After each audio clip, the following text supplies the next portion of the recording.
ये जो राज्यपाल है, ये राज्यपाल किस प्रकार नियुक्त होता है, कितना इसका कार्यकाल होता है, क्या क्या क्वालिफिकेशन होती है, राज्यपाल को शपथ कौन दिलाता है तथा राज्यपाल की शक्तियां क्या क्या है, इसको लेकर के अपन तमाम प्रश्नों के ऊपर चर्चा करेंगे।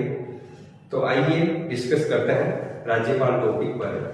देखिए, ये जो राज्यपाल है, पहली बात आपको ये याद रखनी है कि राज्यपाल दोहरी भूमिका के रूप में कार्य करता है। दोहरी भूमिका के रूप में कार्य करता है।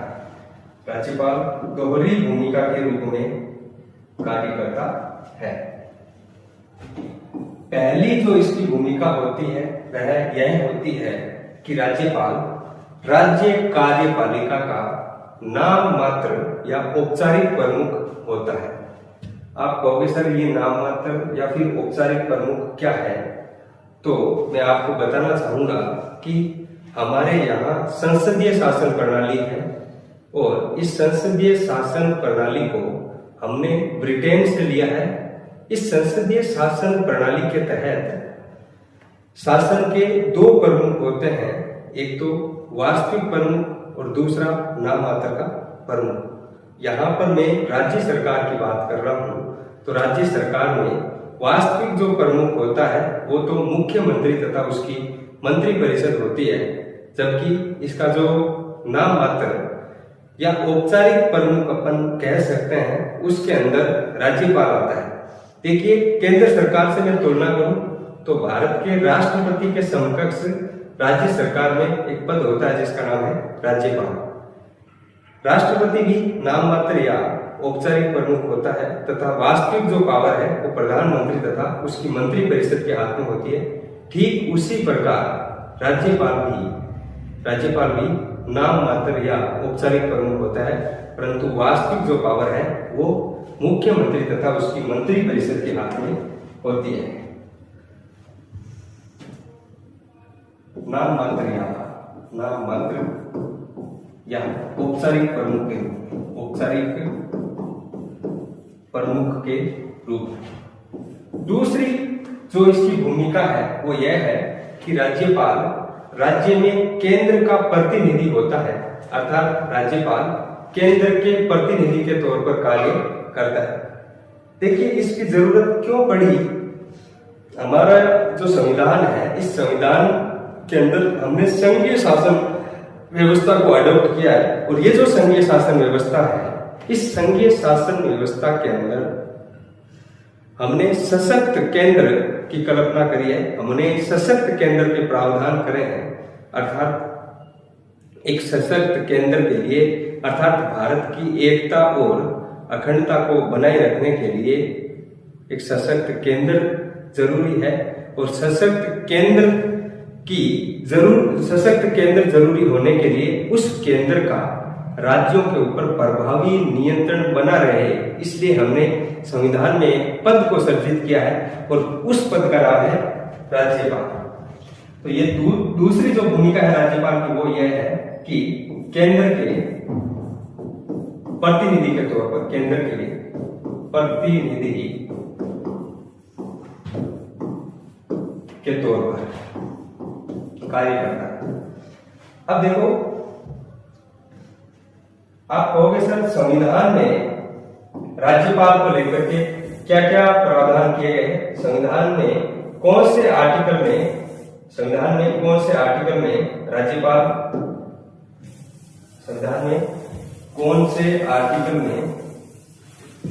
राज्यपाल पद का उल्लेख किया गया है।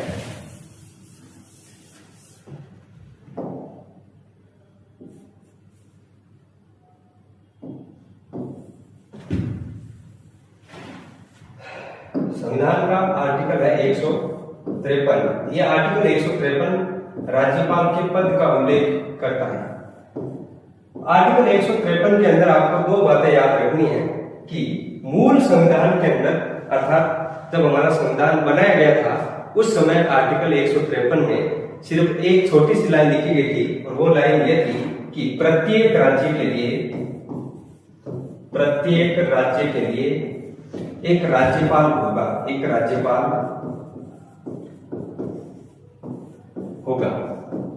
उसके बाद में हमने संविधान के अंदर 7वां संविधान संशोधन करा, 7वां संविधान संशोधन, और यह संविधान संशोधन 1956 में करा है। और इस संविधान संशोधन के माध्यम से हमने आर्टिकल 153 के अंदर एक दूसरी बात जोड़ी है, और वो बात यह है कि अब एक ही व्यक्ति दो या दो से अधिक राज्यों का राज्यपाल बनाया जा सकता है, ऐसा हमने प्रावधान करा है 7वें संविधान संशोधन 1956 के माध्यम से। अब आप कहोगे सर ये 7वां संविधान संशोधन 1956 के माध्यम से हमने और क्या क्या प्रावधान करे हैं, तो देखिए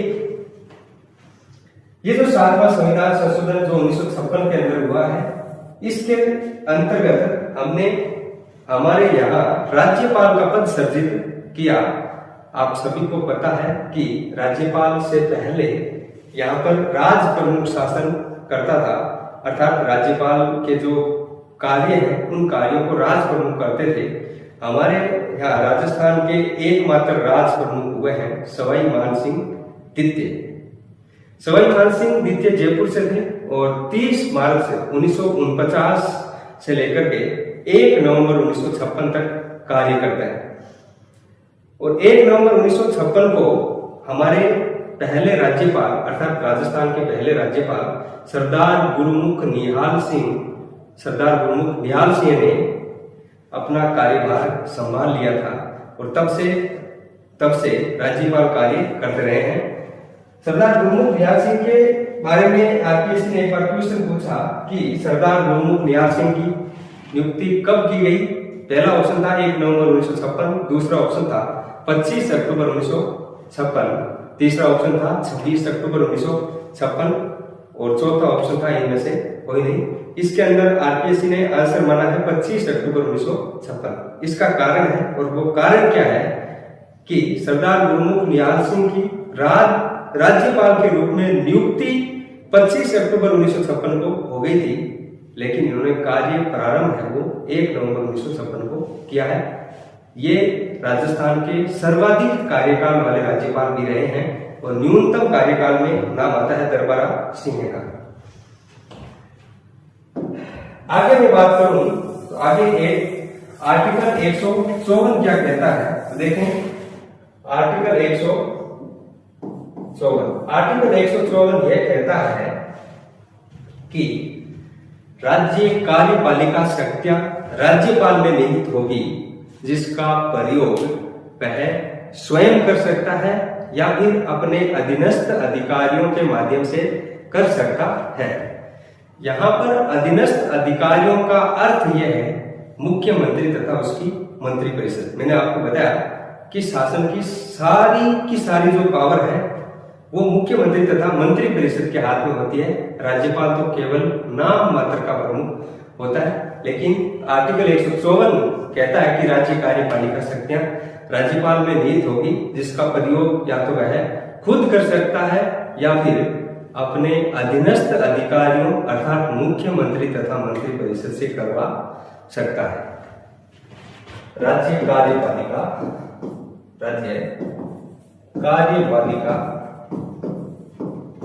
शक्तियां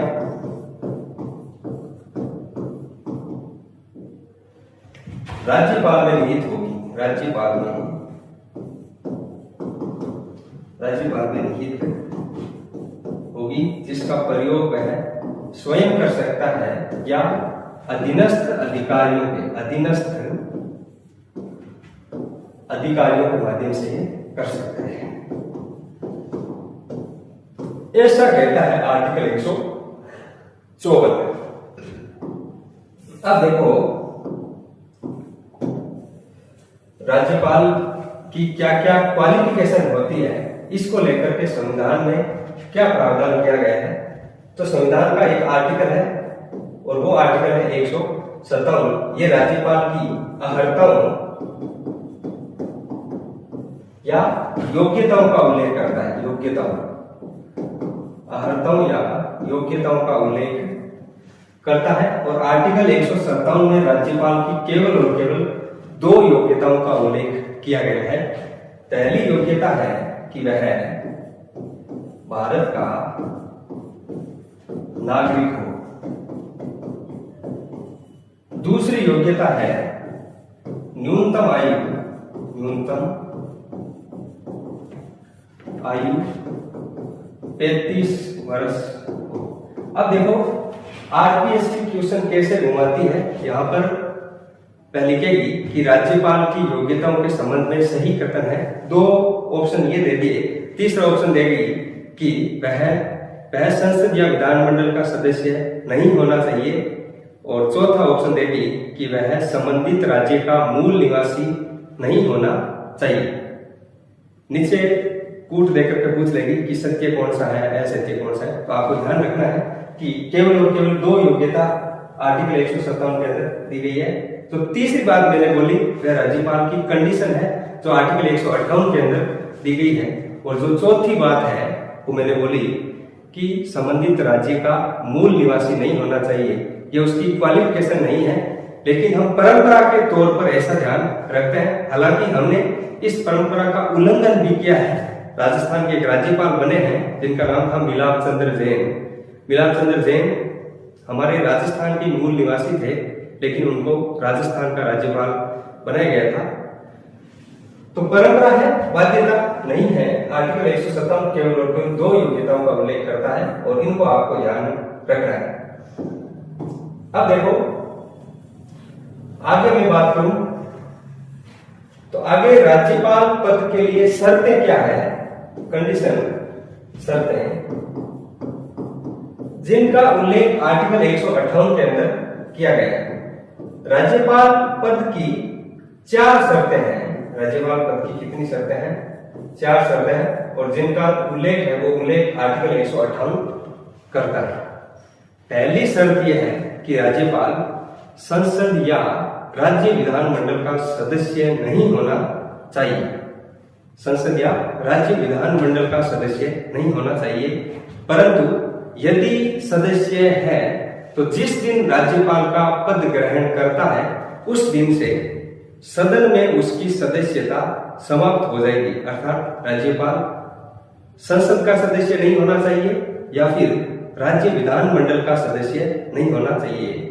यदि वह सदस्य है तो भी वह राज्यपाल बनाया जा सकता है, परंतु जिस दिन वह राज्यपाल का पद धारण करेगा उस दिन से संसद का सदस्य है तो संसद की सदस्यता समाप्त हो जाएगी। और राज्य विधानमंडल का सदस्य है तो राज्य विधानमंडल में उसकी सदस्यता समाप्त हो जाएगी।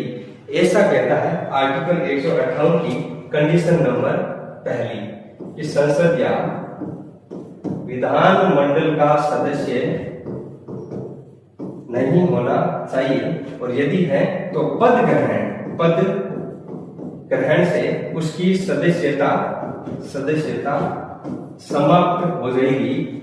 पहली बात आर्टिकल 158। दूसरी बात आर्टिकल 158 की वो ये है कि राज्यपाल पद पर रहते हुए अन्य कोई लाभ का पद धारण नहीं करेगा। राज्यपाल जब तक पद पर है तो वह अन्य कोई लाभ का पद धारण नहीं करेगा, यानी दूसरे तरीके से वह कोई इनकम का सोर्स नहीं बनेगा। ऐसा कहता है आर्टिकल 158। अन्य कोई लाभ का पद धारण नहीं करेगा, ऐसा कहता है आर्टिकल 158 की कंडीशन नंबर 2। आगे मैं बात करूं तो आगे तीसरी कंडीशन है, वो तीसरी कंडीशन ये है, कंडीशन नंबर तीसरी शर्त क्या है? तीसरी शर्त ये है कि राज्यपाल को दूसरी अनुसूची में उल्लेखित वेतन भत्ते मिलेंगे और यदि राज्यपाल एक से अधिक राज्यों का राज्यपाल बनाया गया है तो ऐसी कंडीशन में उसका वेतन किस राज्य से कितना प्रतिशत मिलेगा यह डिसाइड करेगा भारत का राष्ट्रपति। अर्थात यदि एक व्यक्ति 2 या 2 से अधिक राज्यों का राज्यपाल बनाया गया है तो ऐसी कंडीशन में उस व्यक्ति को वेतन तो एक ही राज्यपाल का मिलेगा, और वो वेतन किस राज्य से कितना प्रतिशत मिलेगा, किस राज्य से कितना प्रतिशत मिलेगा, इसके प्रतिशत का जो इस प्रतिशत को जो डिसाइड है वो डिसाइड करता है भारत का राष्ट्रपति। 2 या 2 से अधिक राज्यों का राज्यपाल बनने पर इनके वेतन का निर्धारण भारत का राष्ट्रपति करता है। और सामान्य परिस्थिति में अगर व्यक्ति एक ही राज्य का है तो ऐसी कंडीशन में इसके वेतन का निर्धारण भारत की संसद करती है, अर्थात नियमानुसार इनका वेतन भत्ते तथा प्रतिनिधियों में बढ़ोतरी भी होती है, और वो जो बढ़ोतरी है वो करती है भारत की संसद।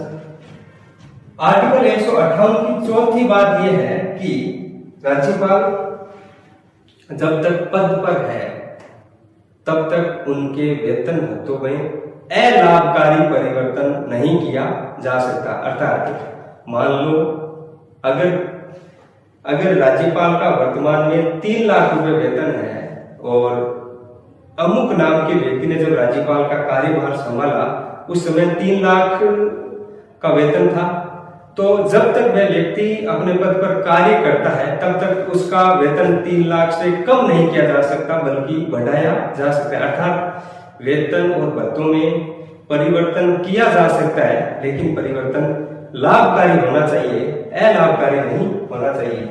अर्थात अलाभकारी परिवर्तन नहीं किया जा सकता, ऐसा कहता है आर्टिकल 158 की कंडीशन नंबर 4। तो हमने आर्टिकल 157 में राज्यपाल की योग्यता देखी है और आर्टिकल 158 में कंडीशन देखी है। अब आर्टिकल 155 की बात करता है और आर्टिकल 155 में राज्यपाल की नियुक्ति का उल्लेख किया गया है। राज्यपाल की नियुक्ति, अपॉइंटमेंट कौन करेगा राज्यपाल का, इस बात का उल्लेख मिलता है आर्टिकल 155 में। यहां से बड़ा अच्छा क्वेश्चन पूछा जा सकता है कि राज्यपाल की नियुक्ति करता है राष्ट्रपति, केंद्रीय मंत्रिपरिषद की सलाह से राष्ट्रपति, दूसरा संबंधित राज्य के मुख्यमंत्री से सलाह करके राष्ट्रपति। तो इसके अंदर आप आंसर बताओगे केंद्रीय मंत्रिपरिषद की सलाह से राष्ट्रपति। अर्थात राज्यपाल को अपॉइंटमेंट भारत का राष्ट्रपति करता है, अर्थात राज्यपाल की नियुक्ति कौन करता है, भारत का राष्ट्रपति। यहां पर आपको एक बात यह भी याद रखनी है कि राष्ट्रपति इस संदर्भ में वारंट या अधिपत्र जारी करता है, अधिपत्र जारी करता है और इसके माध्यम से राष्ट्रपति की राज्यपाल की नियुक्ति करता है। अब आप कहोगे सर ये वारंट या अधिपत्र क्या होता है? देखिए, भारत का राष्ट्रपति एक पद है और उस पद पर बैठे व्यक्ति के बहुत सारे कार्य हैं, तो भारत का राष्ट्रपति प्रत्येक राज्य में जा जाकर के राज्यपाल की नियुक्ति नहीं कर सकता, इसलिए वह दिल्ली में बैठा ही एक वारंट या अधिपत्र जारी करता है, जिसे अपन आम भाषा में नियुक्ति पत्र भी कह सकते हैं। इस वारंट या अधिपत्र के माध्यम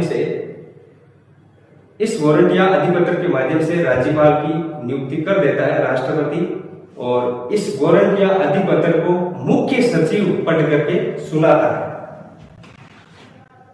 अगली बात आपको ये याद रखनी है कि भारत का राष्ट्रपति राज्यपाल को नियुक्त करेगा, ऐसा जो प्रावधान है, यह प्रावधान हमने कनाडा देश से ग्रहण किया है। कौन से देश से ग्रहण किया है? कनाडा से। अब देखो, हमारी संविधान सभा के अंदर सबसे कोई विवादास्पद अगर कोई रहा है तो वो पद है राज्यपाल का। राज्यपाल के विवाद का कारण था, पहला जो कारण है वो तो कारण यही था कि राज्यपाल नियुक्त हो या फिर निर्वाचित हो। तो डॉक्टर बी.आर. अम्बेडकर ने कहा कि एक देश है कनाडा, और कनाडा देश के अंदर राज्यपाल राष्ट्रपति से नियुक्त होता है, तो हमें भी उसी व्यवस्था को अपनाना चाहिए। तो सदस्यों ने पूछा कि हमें निर्वाचन की व्यवस्था क्यों नहीं अपनानी चाहिए, तो उन्होंने बताया कि अगर राज्यपाल निर्वाचित होता है और मुख्यमंत्री भी निर्वाचित होता है, तो दोनों के मध्य शक्तियों में टकराव होगा, अर्थात राज्यपाल मुख्यमंत्री को बड़ा मानने लग जाएगा और इससे राज्य का जो संवैधानिक तंत्र है उस संवैधानिक तंत्र के ऊपर खतरा आ सकता है। इसलिए हमें निर्वाचन का प्रावधान नहीं करना चाहिए। दूसरा तर्क उन्होंने यह दिया कि अगर राज्यपाल निर्वाचित होता है तो वह बहुमत दल के नेताओं के हाथों का खिलौना बनकर के रह जाएगा और ऐसी स्थिति में तटस्थता प्रभावित होगी, तो हमें राज्यपाल के लिए निर्वाचन की व्यवस्था नहीं करनी चाहिए। तीसरा इन्होंने यह किया कि हमने संसदीय शासन प्रणाली को एडॉप्ट किया है और संसदीय शासन प्रणाली के अंदर शासन के दो प्रमुख होते हैं, एक तो नाम मात्र और दूसरा वास्तविक। जब हमने नाम मात्र की शक्तियां राज्यपाल को दी है तो ऐसी स्थिति में उसका चुनाव करवाकर अत्यधिक व्यय का भार जनता के ऊपर नहीं डालना चाहिए। ऐसा तर्क देकर उन्होंने कहा कि हमें केवल और केवल नियुक्ति का प्रावधान रखना चाहिए और जो वर्तमान में हमारे संविधान के अंदर शामिल है।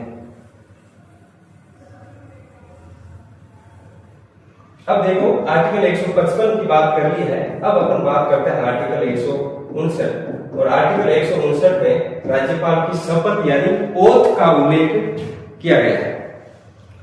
राज्यपाल पद ग्रहण करने से पहले शपथ लेता है और उस शपथ का जो उल्लेख है उस शपथ का उल्लेख किया गया आर्टिकल 159 में। राज्यपाल को पद ग्रहण करने से पहले संबंधित राज्य के हाईकोर्ट का मुख्य न्यायाधीश तथा इसकी अनुपस्थिति में वरिष्ठ न्यायाधीश शपथ दिलाता है। ये तो नॉर्मल सी बात है, लेकिन आपको यहाँ पर यह याद रखना है कि राज्यपाल अपनी शपथ के अंदर कौन कौन से शब्दों का प्रयोग करता है। देखिए आप सभी को पता है कि संविधान की जो अनुसूची नंबर 3 है, इस तीसरी अनुसूची में विभिन्न पदाधिकारियों की शपथ का जो ड्राफ्ट है, शपथ का जो प्रारूप है, इस प्रारूप का उल्लेख मिलता है। लेकिन हिंदुस्तान के 3 पद ऐसे हैं, राष्ट्रपति, उपराष्ट्रपति तथा राज्यपाल। राष्ट्रपति, उपराष्ट्रपति तथा राज्यपाल, इन तीनों पदों की शपथ का जो फॉर्मेट है, शपथ का जो प्रारूप है, इसका उल्लेख अनुसूची 3 में नहीं मिलता है तथा इनसे संबंधित आर्टिकल में मिलता है। तो राज्यपाल की शपथ का जो प्रारूप है वो प्रारूप अपन को मिलता है अनुच्छेद 159 में। देखिए राज्यपाल किस प्रकार शपथ लेता है।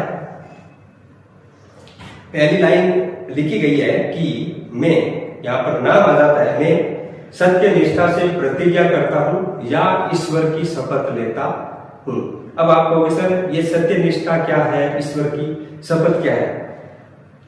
तो मैं आपको बताना चाहूंगा कि 2 प्रकार के व्यक्ति होते हैं, एक तो आस्तिक होते हैं, दूसरे नास्तिक होते हैं। आस्तिक अर्थात ईश्वर में आस्था रखने वाले और नास्तिक जो ईश्वर में आस्था नहीं रखते हैं। जो आस्तिक होते हैं, ईश्वर को मानते हैं, वो ईश्वर की शपथ लेते हैं और जो ईश्वर को नहीं मानते हैं वो सत्य निष्ठा से प्रतिज्ञा करते हैं। वो शपथ नहीं लेते हैं, वो सत्य निष्ठा से प्रतिज्ञा करते हैं। तो मैं सत्य निष्ठा से प्रतिज्ञा करता हूं या फिर ईश्वर की शपथ लेता हूं कि मैं श्रद्धा पूर्वक अमुक राज्य का नाम आ जाता है, श्रद्धा पूर्वक राजस्थान राज्यपाल के कर्तव्यों का पालन करूंगा तथा वहां पे लिखा गया है तथा मैं अपनी पूरी योग्यता से संविधान का परिरक्षण, संरक्षण तथा प्रतिरक्षण करूंगा तथा मैं उस राज्य की जनता के कल्याण में निरत रहूंगा। अर्थात राज्यपाल की शपथ के प्रारूप के अंदर आपको शब्दावली ध्यान रखनी है, एक तो श्रद्धा पूर्वक, दूसरा आपको याद रखना है कि पूरी योग्यता से वह शपथ लेता है, पूरी योग्यता से संविधान तथा विधि के परिरक्षण, संरक्षण तथा प्रतिरक्षण और इसके अलावा राज्यपाल शपथ लेता है कि जनता के कल्याण की शपथ लेता है। तो ये शब्दावली आपको ध्यान रखनी है आर्टिकल 159 के अंदर। राज्यपाल की योग्यता हो गई, शर्तें हो गई, नियुक्ति हो गई और शपथ की बात कर ली हमने। अब एक आर्टिकल है और उस आर्टिकल के अंदर राज्यपाल की पदावधि अर्थात कार्यकाल का उल्लेख किया गया है। आर्टिकल 156 के अंदर राज्यपाल की पदावधि यानी पद पर रहने की अवधि क्या है अर्थात राज्यपाल का कार्यकाल कितना होगा, इसका प्रावधान किया गया है आर्टिकल 156 के अंदर। देखिए आर्टिकल 156 यह कहता है कि राज्यपाल राष्ट्रपति के प्रसाद पर्यंत पद धारण करेगा, अर्थात जब तक राष्ट्रपति चाहेगा तब तक वह अपने पद पर रहेगा। अर्थात राज्यपाल का अपॉइंटमेंट यानी नियुक्ति राष्ट्रपति करता है, राज्यपाल को हटाता राष्ट्रपति है और राज्यपाल का ट्रांसफर भी राष्ट्रपति करता है। अर्थात राज्यपाल राष्ट्रपति के प्रसाद पर्यंत पद पर रहता है। लेकिन आपको यह बात याद रखनी है कि यहां पर राष्ट्रपति के प्रसाद पर्यंत, आपको यहां पर यह बात याद रखनी है कि यहां पर राष्ट्रपति के प्रसाद पर्यंत का वास्तविक जो अर्थ है वो अर्थ यह है प्रधानमंत्री तथा उसकी मंत्री परिषद, अर्थात जब तक प्रधानमंत्री व उसकी मंत्री परिषद चाहेगी तब तक कोई व्यक्ति राज्यपाल के पद पर रहेगा। दूसरी बात यह लिखी गई है आर्टिकल 156 के अंदर कि सामान्यतः राज्यपाल का जो कार्यकाल है, राज्यपाल का कार्यकाल 5 वर्ष होगा और ये जो अवधि है ये अवधि पद ग्रहण से काउंट की जाएगी। दूसरी बात आपको यह याद रखनी है कि राज्यपाल अपना त्याग पत्र भारत के राष्ट्रपति को संबोधित करते हुए देता है। अब आप कहोगे सर जब राष्ट्रपति अपने पद पर नहीं हो तो राज्यपाल किसको त्याग पत्र देगा, तो मेरा आंसर रहेगा भारत के राष्ट्रपति को। आप कहोगे सर राष्ट्रपति तो पद पर है नहीं, तो मैं आपको बताना चाहूंगा कि त्याग पत्र हमेशा पद को दिया जाता है, ना कि पद पर बैठे हुए व्यक्ति को। राष्ट्रपति पद पर नहीं है लेकिन उस पद पर कोई दूसरा व्यक्ति बैठा है और वह राष्ट्रपति के कर्तव्यों का पालन करेगा, तो राज्यपाल राष्ट्रपति पद को संबोधित करते हुए त्याग पत्र देगा। दूसरा आपको ये याद रखना है कि जब वह त्याग पत्र देता है तो ऐसी स्थिति में उसका पद रिक्त हो जाता है, उसका पद रिक्त हो जाता है। पद रिक्त की स्थिति में हाईकोर्ट का मुख्य न्यायाधीश, हाईकोर्ट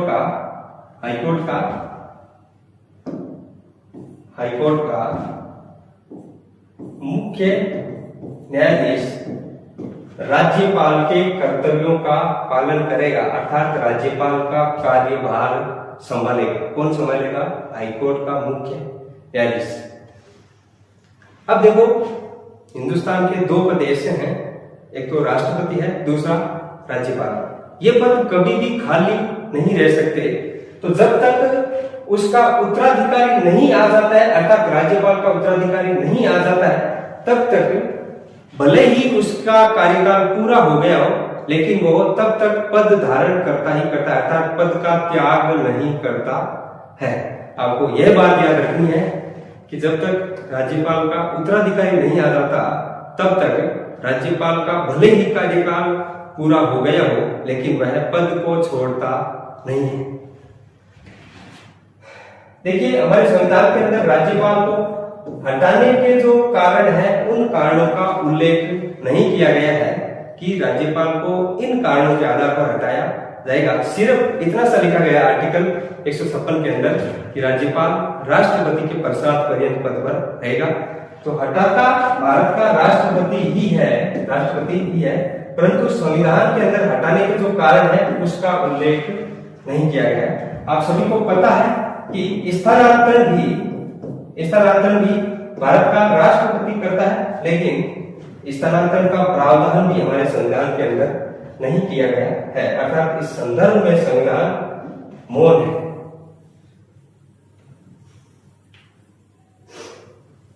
अब देखो, हमने आर्टिकल 153 की बात कर ली है, राज्यपाल पद का उल्लेख मिलता है। आर्टिकल 154 के अंदर राज्य कार्यपालिका पावर दी गई है, और आर्टिकल 155 जिसके अंदर राज्यपाल की नियुक्ति राष्ट्रपति के द्वारा की जाती है, और यह प्रावधान कनाडा से लिया गया है। आर्टिकल 156 के अंदर राज्यपाल की पदावधि या कार्यकाल का उल्लेख मिलता है, और जो राष्ट्रपति के प्रसाद पर्यंत रहता है। और आर्टिकल 157 के अंदर 2 योग्यताओं का उल्लेख मिलता है, उसकी भी अपन ने बात कर ली है। पहला, भारत का नागरिक होना चाहिए, और दूसरा न्यूनतम आयु 35 वर्ष होनी चाहिए। आर्टिकल 158 की भी हमने बात कर ली है। 58 के अंदर 4 शर्तें मिलती है।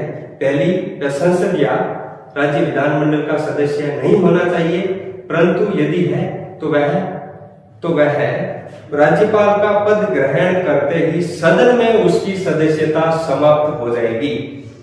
दूसरी बात हमने ये पढ़ी कि जब तक वह पद पर है तब तक वह अन्य कोई लाभ का पद धारण नहीं करेगा। और तीसरी शर्त हमने ये पढ़ी कि अगर एक ही व्यक्ति 2 या 2 से अधिक राज्यों का राज्यपाल बनाया जाता है, तो ऐसी कंडीशन में किस राज्य से कितना वेतन मिलेगा यह डिसाइड करता है भारत का राष्ट्रपति, परंतु सामान्य परिस्थितियों में संसद डिसाइड करती है। और इसके अलावा चौथी जो शर्त है वो हमने यह देखी कि राज्यपाल जब तक पद पर है तब तक उनके वेतन भत्तों में अलाभकारी परिवर्तन नहीं किया जा सकता। इसके बाद में हमने आर्टिकल 159 देखा, और आर्टिकल 159 के अंदर हमने राज्यपाल की शपथ यानी ओथ के बारे में चर्चा की है कि शपथ संबंधित राज्य का हाईकोर्ट का चीफ जस्टिस दिलाता है।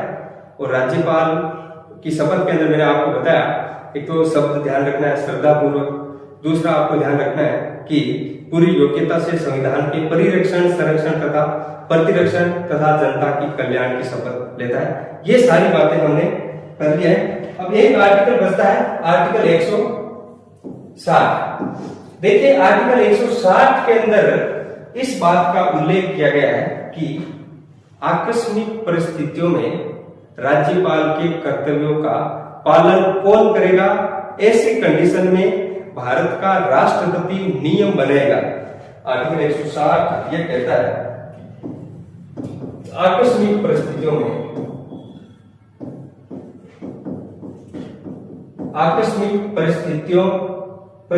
में राज्यपाल के कर्तव्यों के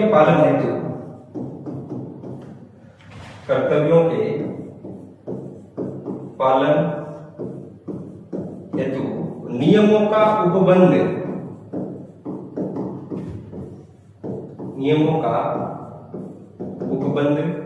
भारत का राष्ट्रपति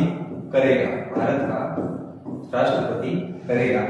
अब देखो, आर्टिकल एक और बचता है, और वो आर्टिकल है 161।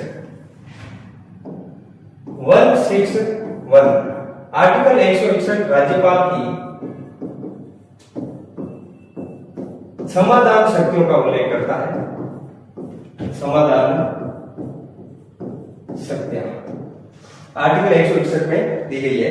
देखिए, अगर किसी व्यक्ति ने कोई अपराध किया है और न्यायपालिका ने उस व्यक्ति को मृत्युदंड की सजा सुनाई है, या फिर कोई कठोर कारावास या फिर साधारण कारावास की सजा सुनाई है, अर्थात न्यायपालिका ने किसी व्यक्ति को कोई सजा सुनाई है, तो उस व्यक्ति के पास अंतिम तौर पर एक अधिकार होता है कि वह राज्यपाल के पास या फिर भारत के राष्ट्रपति के पास में जाकर के अपनी क्षमा की माफी मांग सकता है।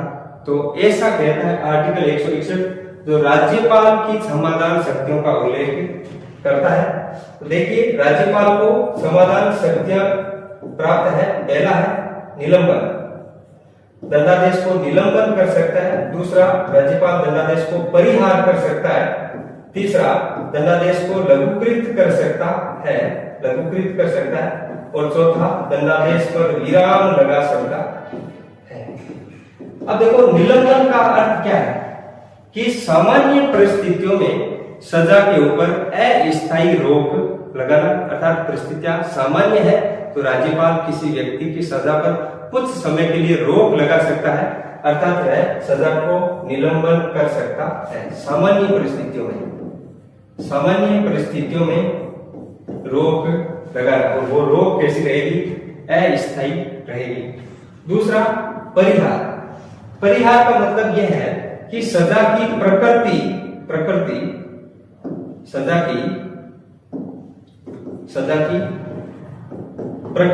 को कम किए बिना सजा कम करना, प्रकृति को कम किए बिना सजा कम करना, अर्थात किसी व्यक्ति को 10 वर्ष का कठोर कारावास दिया गया है, तो राज्यपाल उस अवधि को 10 से घटा करके 5 कर सकता है, लेकिन कठोर कारावास को साधारण कारावास में नहीं बदल सकता। अर्थात प्रकृति क्या रहेगी? सेम। प्रकृति को कम किए बिना सजा कम करना। और अगला है लघुकृत, और लघुकृत के अंदर होता क्या है? अगला है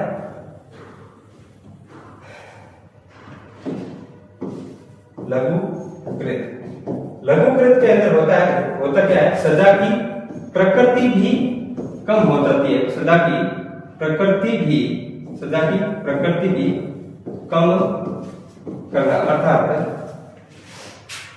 5 वर्ष के कठोर कारावास को 3 वर्ष के कठोर कारावास में बदलना। अगला है विराम। विराम क्या होता है कि राज्यपाल विशेष परिस्थितियों में सजा के ऊपर रोक लगा सकता है। देखिए, आप सभी को पता है कि अगर किसी महिला ने अपराध किया है और महिला प्रेग्नेंट है, उसके पेट में बच्चा है,